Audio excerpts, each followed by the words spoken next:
喺空中擺動兩袖，霎眼間改頭換面，以女性呈現出男性主導傳統技藝變臉。佢就係全港唯一女變臉師韋飛鴻。有冇諗過變臉都可以同流行曲融合呢？韋飛鴻嘅表演就正正喺表演當中將古今中外文化合一，以中式戲服跳起西式嘅現代化舞步。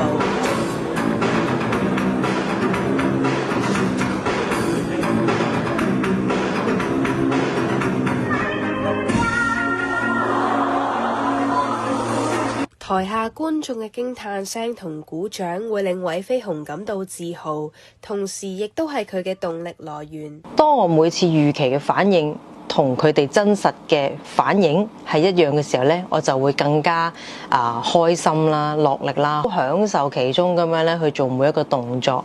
係我覺得咁可能係其他嘅環節啦，或者係其他類型嘅表演未必有嘅感覺。咁亦都當佢哋咁好反應嘅時候呢，咁我又更加落力啦。咁個滿足感就喺度噶啦。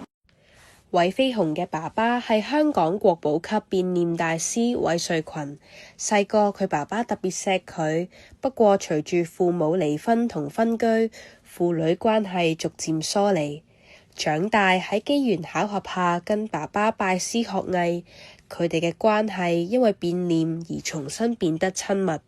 呢日佢哋就重返多個曾經一齊出演過嘅地方，例如新光戲院、維園同埋文化中心，重拾當年一齊共事嘅回憶。有錢下走個重量啊！哦，即係有晒嗰啲出嚟㗎啦。幾多公斤啊？新馬奧運成功08年嘅時候，咁所以咧就喺香港地區咧，就電視台都搞咗一個大型嘅活動，就係即係好似慶祝啦，我哋咧都會有好多嘅 support 啊，會轉播啊咁樣。咁就咁。平時喺台上面望過嚟，而家喺呢度做觀眾望落去。